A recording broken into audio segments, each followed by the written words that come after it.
আসার সময় আশরাফুল মখলুকাত হয়ে এসেছি, আসার পরে কুনতুম খায়রা উম্মতের মধ্যে দাখিল হয়েছি। আমাদের কোনো কিছু দিয়ে নিজের দাম বাড়ানোর দরকার বরং আমাদের উচিত আল্লাহ এবং রসুলের আদেশ মান্য করার মাধ্যমে, নিজের প্রেমের হাজিরা দেওয়ার মাধ্যমে নিজের ভিতরে রূহকে এমনভাবে শক্তিশালী করা যেন আমাদের সাথে লেগে আমাদের জিনিসগুলা দামি হয়ে যায়। আল্লাহর ওলিদের সাথে সম্পৃক্ত, সাহাবার সাথে সম্পৃক্ত, আহলে বাইতের সাথে সম্পৃক্ত, নবী রাসূলের সাথে সম্পৃক্ত যা বিষয় আছে, জিনিস আছে, সেগুলো এখনো পর্যন্ত কোটি কোটি টাকার মিউজিয়ামের মধ্যে সাজায় রাখছে।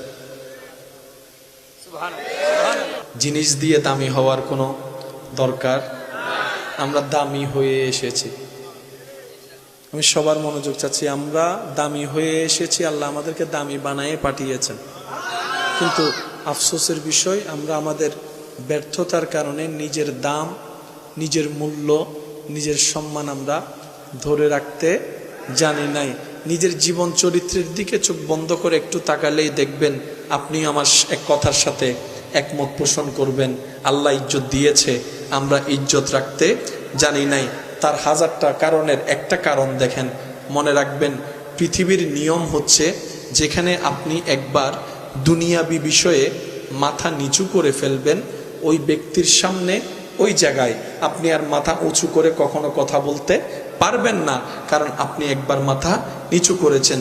দুনিয়ার চশমায় মাথা নিচু মানি ইজ্জত কমে, যার সামনে নিচু করা হয় তার ইজ্জত বাড়ে।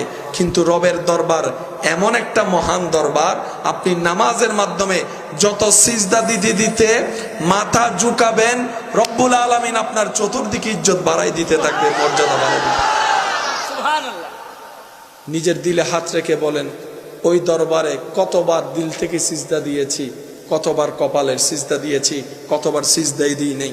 শুক্রবারের দিনটা দেখেন না, শুধু 2 রাকাত পড়তে আমরা বেশিরভাগ মানুষ মসজিদে দেখা যায় 2 রাকাত পড়ে, 2 রাকাত পড়ে, বলেন না 2 রাকাত পড়ে আর নাই। আমরাই তো নিজেদের দাম নিজেরা কমাই ফেলছি, অন্যের দোষ দিয়ে কি আর লাভ হবে? নিজের পায়ে তো আমরা নিজেরাই কুড়াল মেরে দিয়েছি, কথা বলেন ঠিক কিনা? আল্লাহ তাআলা আমাদেরকে একটু বুঝ দান করুক, অন্তত নিজের ভালোটা যেন বুঝি। কি বলেন আপনারা? নিজের ভালোটা তো অন্তত বোঝা দরকার আছে। আল্লাহ তাআলা আমাদেরকে এমন শানওয়ালা নবী দান করেছেন।